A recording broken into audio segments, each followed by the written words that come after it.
Okay, number 4. Before I go to the foundation stone, I want to mention one other thing about the what I said a while ago that the Arabs say when they walk over a threshold. They say Bismillah. It means in the name of God. So it's a superstitious thing. Like they're afraid that they're going to somehow do something wrong when they cross the threshold because the threshold was so sacred, is so sacred to them. Now, you remember the superstition about stepping on cracks in sidewalks? Could be from that. And, there's a passage in Zephaniah 1:9, which is interesting. In that same day, I will punish all those who leap over the threshold. So it appears that Yahweh is rebuking Israel for their participation of the superstitious fear, which is associated with the nations around them about the threshold. That's interesting. So now with the foundation stones, when a foundation was laid for a building or home, that was the closest thing to a threshold, right? Because it was the first stone of the house. It was like where it's just the threshold. It was the beginning stone. And so they felt that blood was needed there too, because they needed to invoke the power of the deity, right? So the first sacrifices were human sacrifices. Of course, we've seen that in the Word too. I'm going to talk about that in a second. But then later on, animals were substituted for humans. But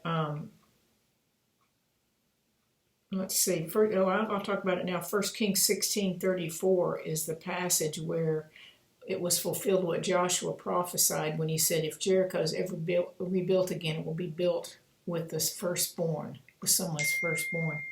Well, Hiel of Bethel laid the foundation of Jericho with his firstborn son, and later its gates with his youngest. That's 1 Kings 16:34. So we see human sacrifice. Now, this didn't mean that they were killed and then put in the wall. This meant they were entombed, living persons entombed in the foundation stone, in between the stones and the cement. An interesting story I found out about the section of Istanbul called Üsküdar, which used to be called Scutari. The legend is told that they tried to build its walls, that little village on the shores of the Bosphorus, 3 times, and the walls kept crumbling. But when they put a living woman in the wall, entombed her in the wall there, then it stood.